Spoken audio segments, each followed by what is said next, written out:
Welcome to today's webinar. Today is a special webinar as two software companies are working together, hsbcad and Dlubal. The topic of today's webinar is the data exchange between hsbcad and RFEM. My name is Gerlin Schubert. I am the moderator of today's webinar. You will only hear me at the beginning and at the end. I welcome our external speaker from hsbcad. This is Bruno Bortot. He is responsible for technical support at hsbcad and he holds a Master of Science in Timber Engineering. Bastian Kuhn will work in RFEM today. He is the product engineer responsible for all the timber add-on modules in RFEM and Erstab at Dlubal. He is also supporting our customers in all timber-related questions. He holds a German diploma in civil engineering. The data exchange is shown on an example, which is a timber building construction with surface structures. You see a picture here on the right-hand side.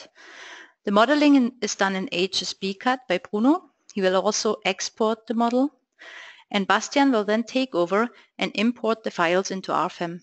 He will also do some further modeling and load definitions and finally designs the timber construction. This is the control panel from GoToWebinar. You can show and hide the control panel by just clicking on the orange button arrow up here. And this is important down here. This is the chat option. You can ask questions. Please do not hesitate to ask questions. Bastian and Bruno will answer them as quickly as possible during the webinar.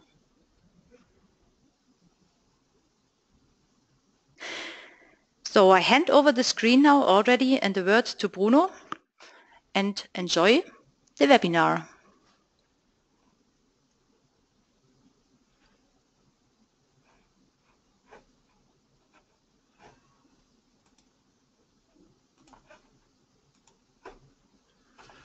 Good afternoon. My name is Bruno Bortot and I am technical support for hsbcad, and I'm going to be in charge of the modeling of a timber structure which later will be exported into Dlubal.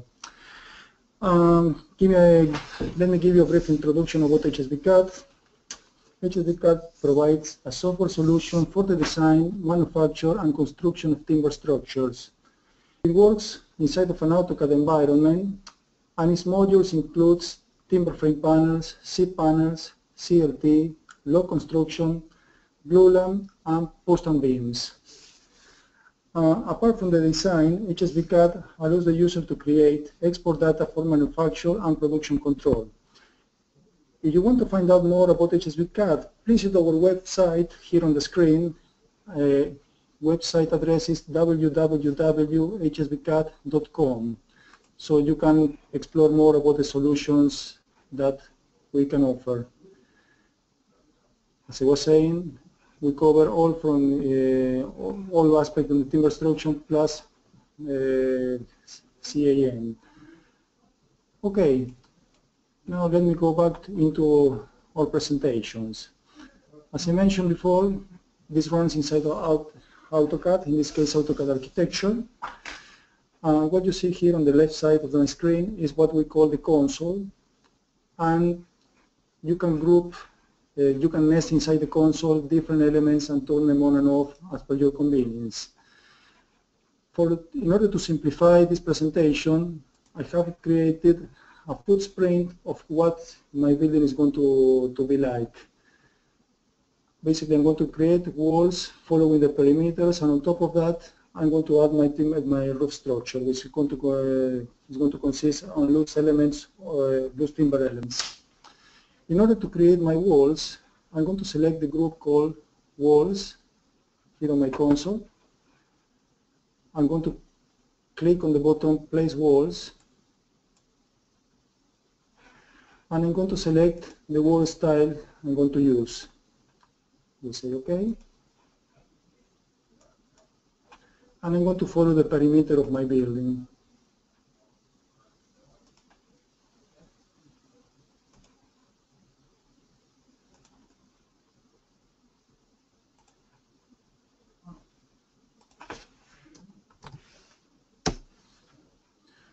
Okay, as you can see on the console, every single panel has been generated and I can turn them on and off easily. Okay. What I will do next is adding some openings to my building. I'm going to start adding some windows.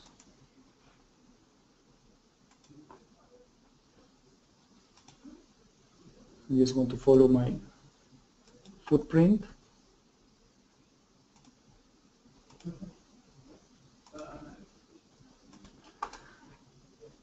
And I'm going to add some doors.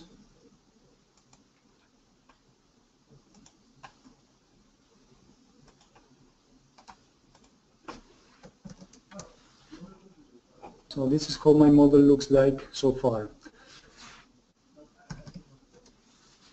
Following to that, I'm going to convert these walls, which at the moment are nothing but AutoCAD walls, into CLT panels. With this tool called Create Panels, I have this window, and I'm going to select from the catalog the type of walls I can create. In this case, I'm going to create a 5 layers CLT panel. I accept. I select all my walls. And as you can see, my CLT panels have been created.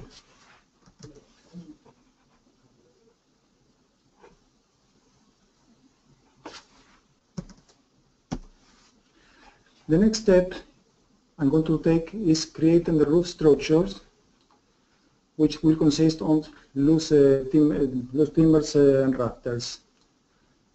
In order to do so, I'm going to define my roof plane. The roof plane will be defined from here, in which is specified the values A, B, and C, which are pitch of the roof, overhang from my reference line, and height of the eave.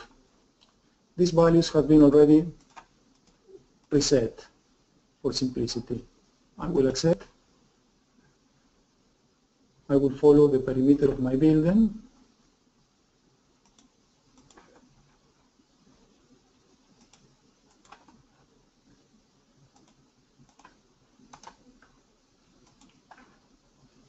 And as you see, the roof plane has been already generated. Once I have done that, I'm going to create the purlins. Sorry, the rafters I meant. So I'm going to select rafters. I'm going to select the roof plane. I'm going to specify name, height, width, material, grade, and spacing. I accept that. I'm going to select my starting point and the end point. After that, I'm going to create the purlins that will support the rafters. We'll select my plane again.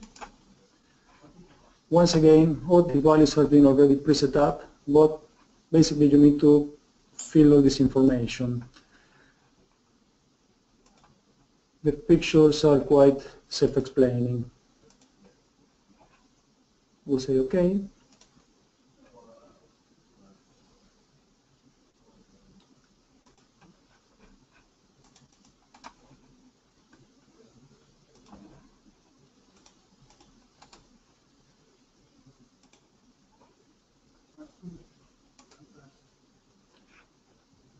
Now I'm going to create that column that supports the purlin.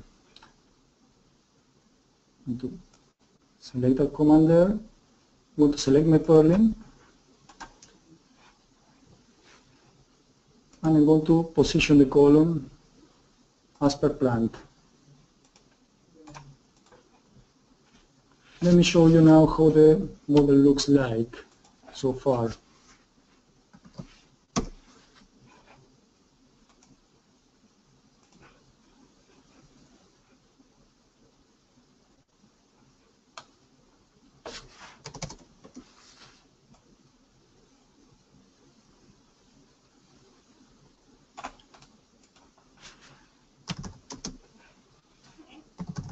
Now I'm going to create a tenant and mortise connection to connect my column to my purling.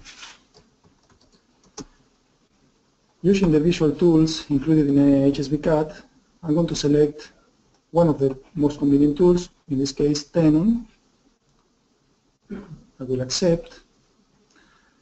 All these values have been already predefined for the sake of this example. I will accept this. I will select my column. I will select my purling.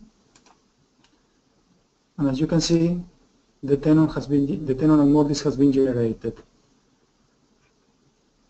Now what we're going to do is the foot of my column.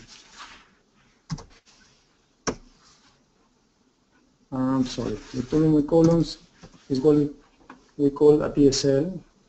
Okay, in this case I'm going to use a standard foot. We'll say OK.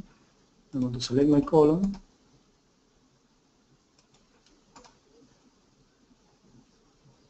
And that has been created. So, in order to, all the model already has been created, what I will do now is adding some dimensions. So, as I said, in the console I can turn on and off whatever I need as per my convenience. So I'm going to turn off all the construction, and I'm going to turn on just the walls. So I forgot to add this to the group. What I will do now is adding some dimensions. These are normal AutoCAD dimensions.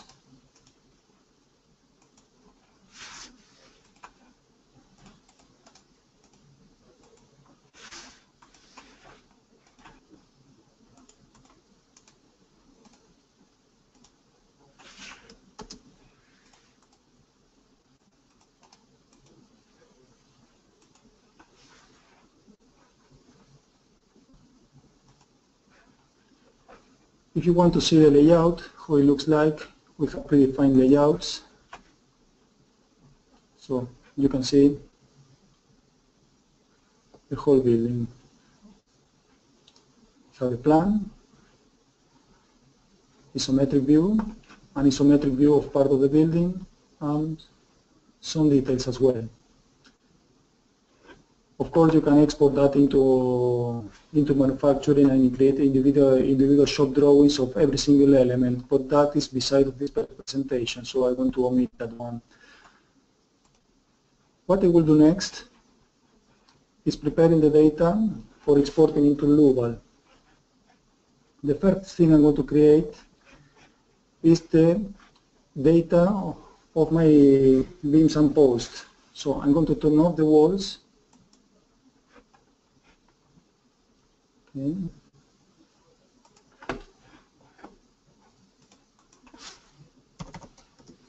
I'm going to turn on the columns. Sorry, I'm going to turn off the dimensions. So the only thing I have at the moment is my beam and post. What I will do next is create a structural model. So I select all my beam and posts.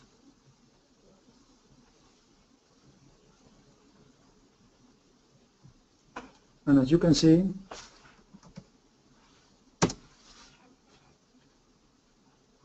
all the nodes and bars have been created. These nodes and bars will be now exported into Dlubal.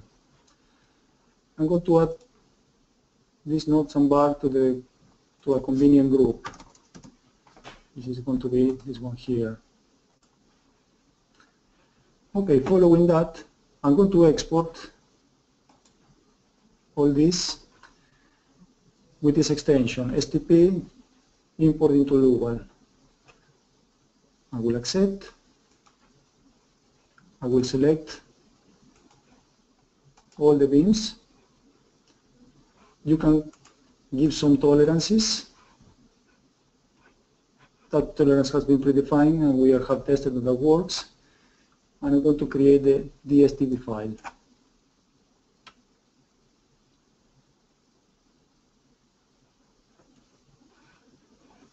Okay, that has been created on the main folder, which is that file there. Following that, I'm going to create the same file for the walls. My mistake, is not the same file, it's an IFC file, which for the walls works better. So I'm going to create from this icon, IFC, select all the panels,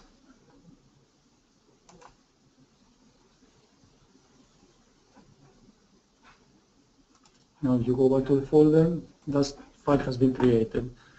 You can explore that file.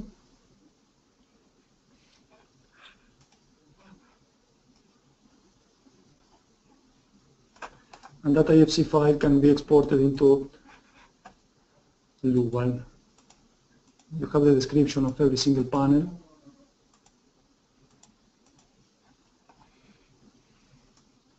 From here.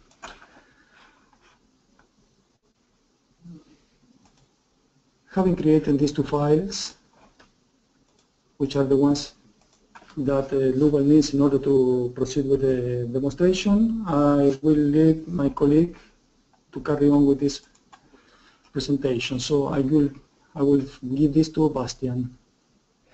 All right, thank you, Gerland and Bruno, for the nice presentation. Also pretty impressive to me, and welcome everybody also from my side.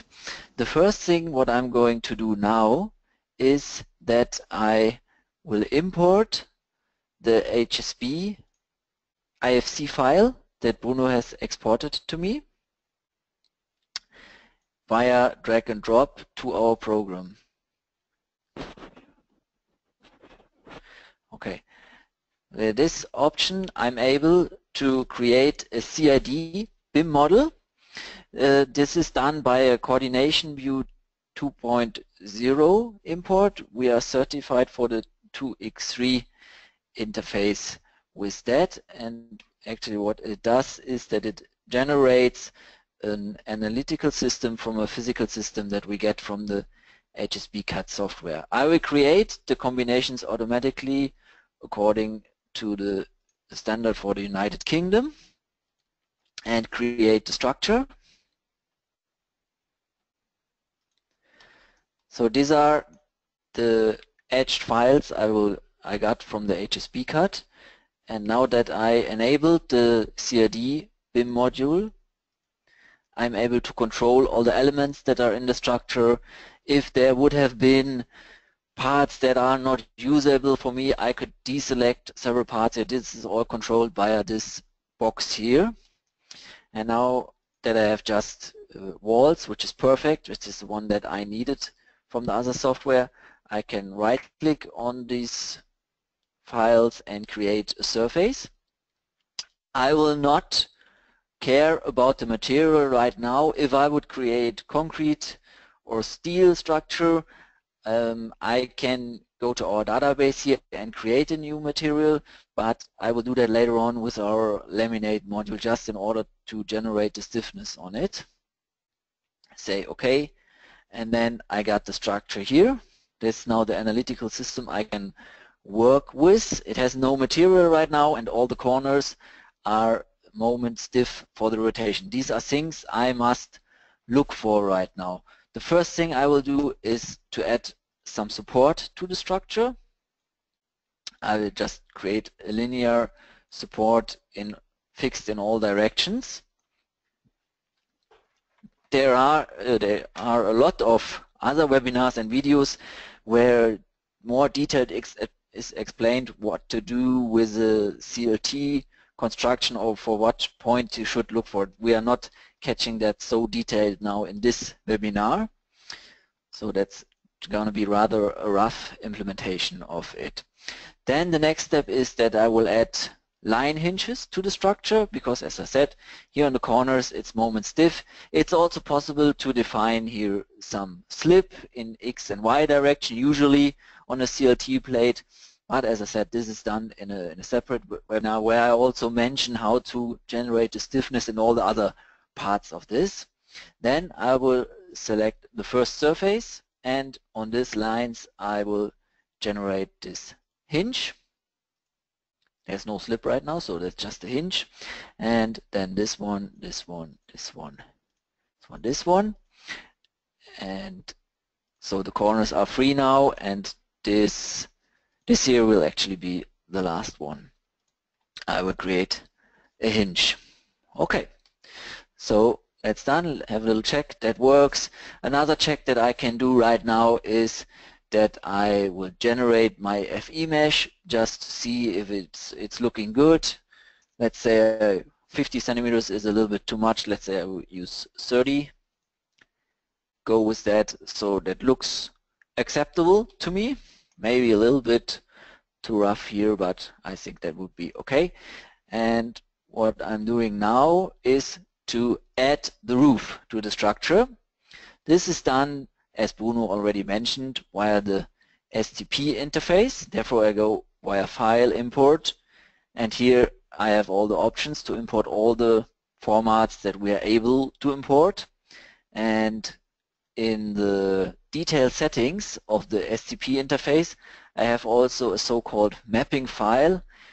Maybe I can explain that a little bit. When you look for the file that I got from Bruno, there is another name for the material, and on a lot of other softwares it's also possible that you got other profile names, which is clear because the CAD software has a lot of other regulations to control with than we as a static software. And here you can create this mapping file with the informations that we need. You see, we would need for our, especially for the steel profiles, we need a lot of informations that CAD software does not have to care about. And these things can be done in here, just as an information.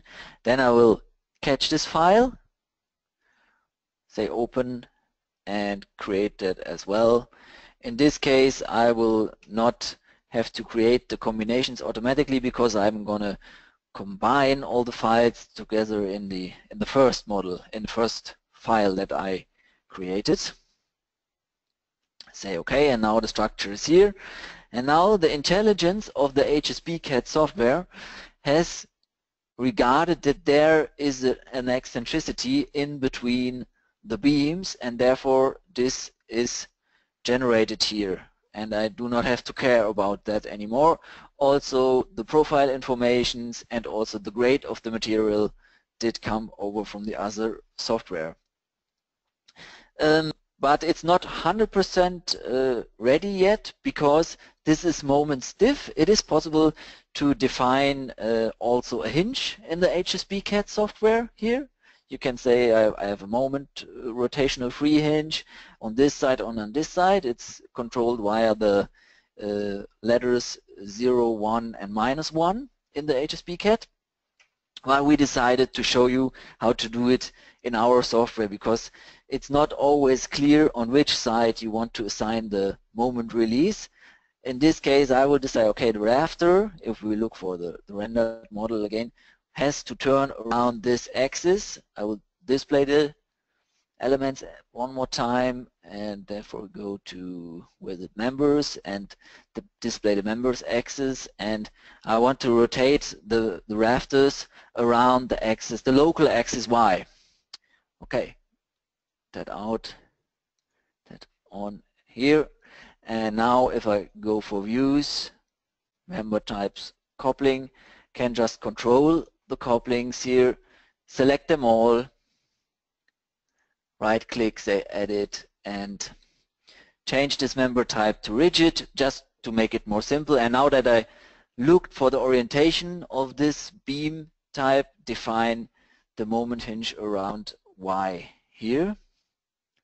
Okay, and now that's ready for me, and I can combine that into the other model that I have. Control C, I put it into my file, and Control V is the import, and now it's there. If you look for the Y direction right now, you see that in the connection of the beams and the surface there is still a little problem.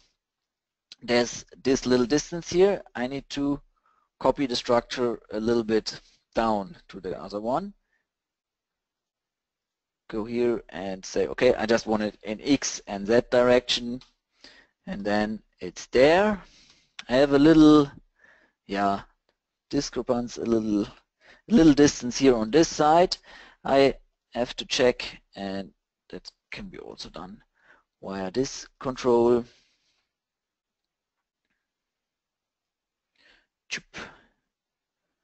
And here say node edit and make all the X directions on the node the same.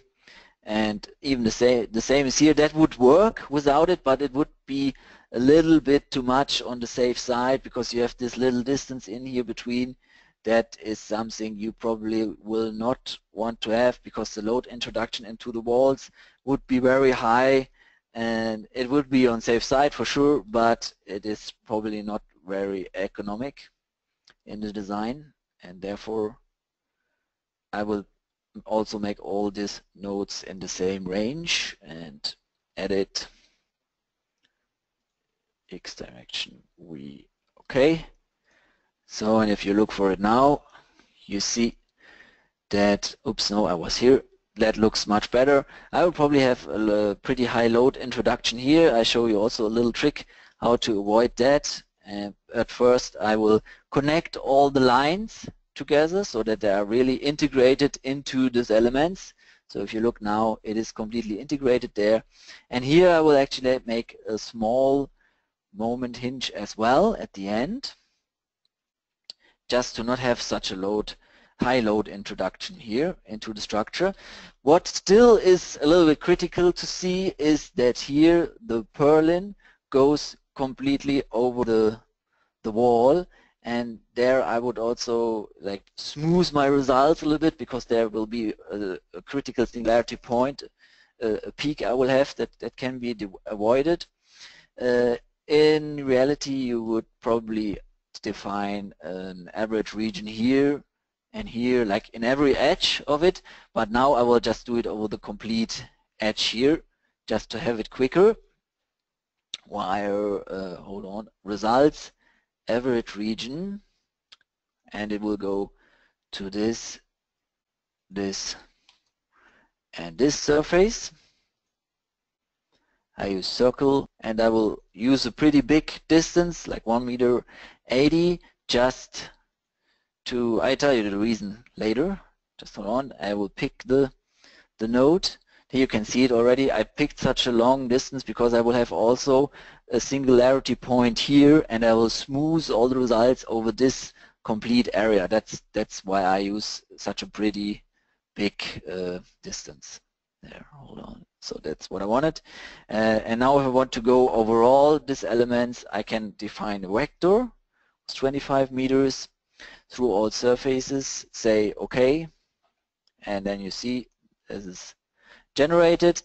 Now that still is no material. That's not existing wall, or a wall without a material, and it is not loaded. So at first I will load it with the self-weight, and via tools generate model, generate loads via plane, generate some load onto it. I will pick the corner nodes in the structure here, here, and here. Say okay, I will use 1 kilonewton per square meter. Say okay, and then the load is generated. You can control how the load is assigned to the structure. If you display the load separate, you see that just on the rafters the load is designed. Yeah, but you will get a nicer picture for the printout report, and also for the calculation it is faster if you do not separate those loads. That's why we stay on this here. Next step is that I will generate some snow load just to have something below an altitude of 1000 meters. Go also via the generate load function, snow load Eurocode, use the United Kingdom. You've seen that, maybe I go one step back, go here to tools, generate loads, snow load, that we are able to calculate according to American standard. There's a special thing in the Spanish annex, that's why we kept this as an extra annex here, well, the old DIN is there and the Eurocode, and in the Eurocode you have, I would doubt it to say all, but probably nearly all annexes you could find. And if you're missing one, we can just implement it. Just give us an email and we will implement it. We will choose the, well, Cambridge, for example, and it gives us the zone number there. The roof geometry is like loaded from the load case 1 that I just generated. So I do not have to pick it one more time if I want to load the same stuff. And here I have the snow zones with all the loads. You know, there's the, on the top of the roof it is a little bit lighter, and if it's not so steep, which we have right now, use the factor 0.8. This is all regarded by it, and just to have 2 load cases, I will create a wind load. There must be, even on such a structure, 8 wind loads generated according to Eurocode, but now I will calculate this 1 load case. It goes with the same intelligence, vertical walls. It has also the same norms, all the things that I said for the snow load counts here as well. Oh wait, I was in Germany here, hold on. United Kingdom, wind zone, and well, there's probably some more wind in the United Kingdom than here. So now it is important from which side you start to pick the nodes. That's why I do it one more time now, just to show you how it works. So if I start with this edge point here on the bottom, go to this side, and now there's this little post where I also have to interpolate a little bit. Just, you know, this structure is not possible to load with the wind according to the Eurocode, so you have to, like, yeah, calculate a little bit on the safe side. That's why I choose this outer node here and not the inner nodes, and then the area I will load is, yeah, much bigger. Something that we have implemented pretty new, I would say for 2 years or something, is now the possibility to regard the roof overhang as well. So when you pick the nodes on the outside, it will actually also regard the wind that's underneath the rafters here on the roof overhangs. So you know that there will be wind in other directions than on the top of the roof. Okay, this, and I will create the surface loads on it, and there counts the same thing. I have all the factors for the pressure coefficient. That's all in there, and it's much more detailed explained in a webinar we did especially for this topic. Okay, the wind load is generated. A quick look into the load combination expressions. I will just concentrate on ultimate limit state, not on the serviceability. I will do an analysis according to first order theory, and this gives me this load combinations that are done automatically. And now I will create a stiffness in the add-on module laminate. There's also, as I said, a webinar especially for laminate. I will choose the standard. That counts also the same as for the snow load, or similar the same. I will choose the United Kingdom and put my result combination into the module. As material characteristics, I will choose, well, we'll probably choose Binderholz, but just to show you what kind of producers we have available here. This is the range of producers we have right now, but we are currently implementing more and more producers to this database. Choose wall, and I will choose actually a 5-layered plate because the load introduction to it is a little bit better than if I had a 3-layered plate. Select the walls I want to give this setup to, and now look a little bit for the orientation of the layers, because that's also pretty important. You see that this is not completely right what I do here, because the X orientation, the highest stiffness of this plate, goes in horizontal direction on the first layer of the plate, and the second goes in vertical direction. That's not how you would do it in reality. In reality you would do it different. You would do it 90 degrees on the first layer, horizontal on the third, so that is more like you would do it in the reality. because now for the buckling you have the higher stiffness in the vertical directions. Okay, just a little estimation.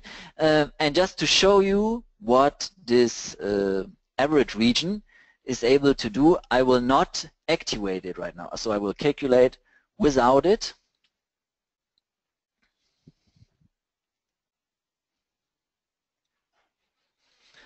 I've seen the question that there are during the calculation about introducing Simpson strong-tie connections to our library. I welcome also the company Simpson who's watching as well.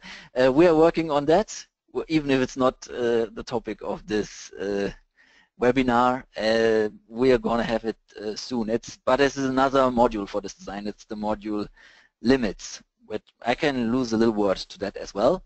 You see that we have a high overloading here. There are two factors that are the reason for this. The first one is I forgot the support here. So that needs to be done by me here. That was not so good.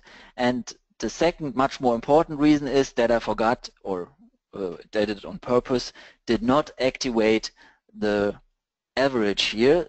So if I go to details, results, say, okay, apply this smoothed internal forces over this area, I would expect much better results, hopefully. So you see, okay, it's still not perfect. I have a high overloading here. We can have a look, but I decreased the number from 250 to 190, and if I look for the overloading in here, so you see this is only on these small peaks here. So that's probably of the high wind we have in England. Yeah, because it gets a lot of bending in there. So that's actually not in singularity point. That's something where you would need a thicker wall. So, and you can see that I'm not often designing in the UK with high wind loads, better say. So let's say we make something like that and calculate it one more time.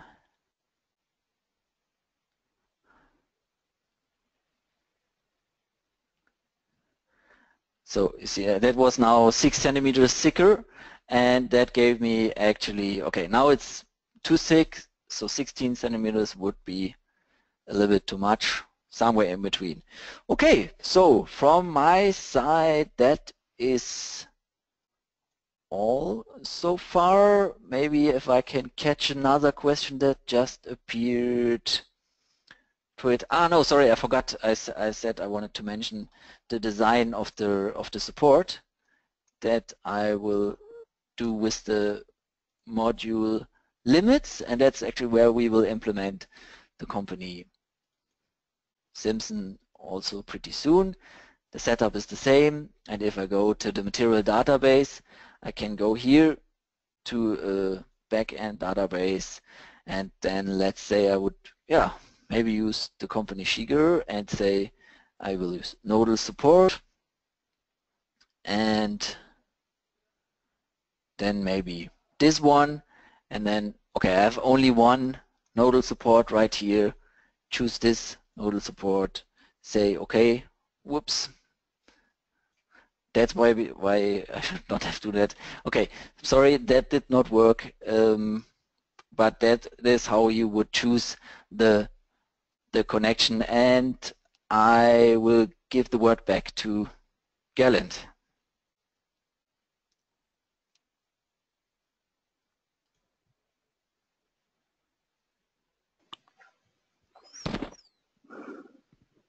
Many thanks, Bastian and Bruno, for the nice webinar. And sorry for the crash that appeared at the end. This just sometimes happens, and we always improve the software. I just make myself the presenter. When you ever experience a crash, then please let us know. We always improve our software as much as we can. So many thanks again for the modeling in hsbcad and the export and import options that you have seen. I found this very interesting, and also the design that Bastian has shown in RFEM. if you need some more information, please visit our website. You can contact our support by phone or email. And for our American and Canadian customers, we have a local phone number and email. Please note this here on the slide. Please do not forget to request your PDH credits. That's available for all American and Canadian customers. Please contact Amy Heilig with the following email address. And Bastian already mentioned two interesting webinars. So there is a webinar available about cross-laminated timber. And there's also a webinar available about timber connections. And when you are looking for webinars, you just go onto our website, which is dlubal.com, and you find the webinars here under News and Events. You go to Webinars, and here you find a long list of webinars that have been recorded, so you can always watch them on YouTube or download the recorded webinars. And as the one about laminate was back in 2012, you obviously have to scroll a bit further down. And here's also the next upcoming webinar already listed. It's in December, on the 5th of December. We will talk about the warping, torsion analysis and plastic design in RFEM. And you're very welcome to listen to this one. So with these closing words, I want to finish the webinar. I just double check if there are the questions are all finished. I think it looks like. So I thank you very much for your attention and hope to welcome you again soon. Many thanks.